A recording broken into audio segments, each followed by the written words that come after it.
Araw to magluluto tayo ng version namin ng Bicol Express. Hindi natin yung kalan, lagyan natin yung kawali, painitin, maglalagay tayo ng mantika. Maglagay na tayo ng konting mantika. Konti lang kasi baboy naman yung iyan natin, sasawag natin. Huwag masyadong napakadami.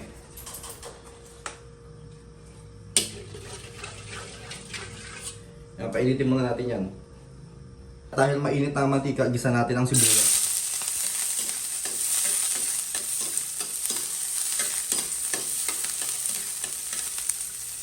Sunod natin ang bawang. Gisa-gisayin ulit natin.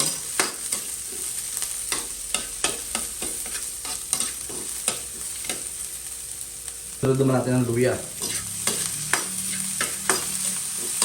So hindi kami gagamit dito ng yung gata ng nyug mismo. Kundi gagamit namin dito is coco mama. So yun. Pero mas masarap pa rin syempre yung natural na gata.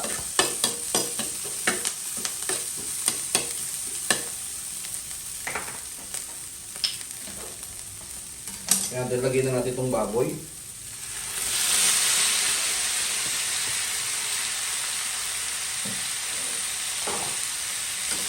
Halo-haluin natin ito.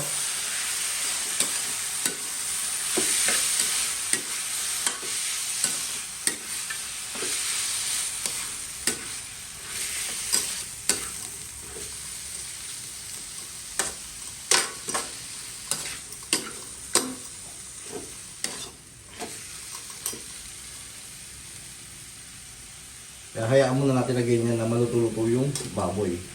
So guys, maglagay tayo ng konting tubig kasi maganda, dito na rin natin pakuluin. Ayan. At pag kulong daw, lalagyan na natin yung coco mama. Di ba napakasimple na ng proseso.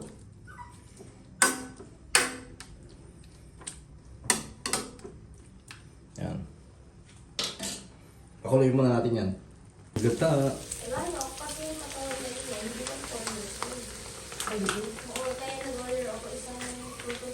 Maglalagay din tayo tubig. Nagdagan natin ng tubig.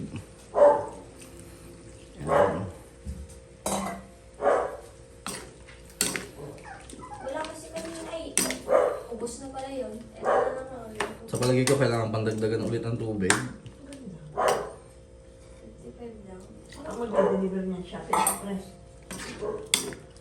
Then maglalagay na rin ng bagoong alamang. I think Mickey was 4 to 5 years old. Lagay tayo ng bagoong alamang. Konti lang.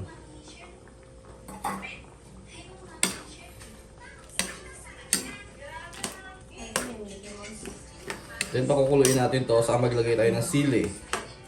Siling green lang ilalagay ko.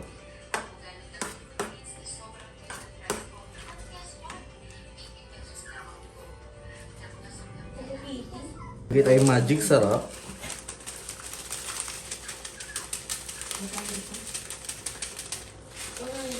Then lagay tayo paminta. Pamintang durog. Yan. Okay na yung ganyan. Halo. Barbie, wala ni Mickey Mouse.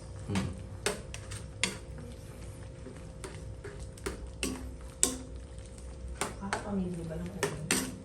Yan, pakuluin ulit natin to. Pagkulo, lagyan natin sili. Ayan. So ngayon, kung napapansin nyo, ganyan na siya.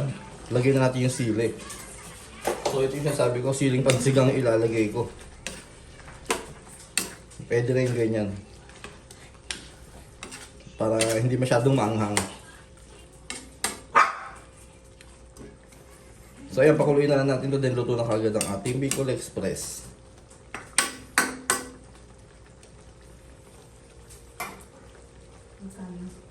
Luto na Bicol Express.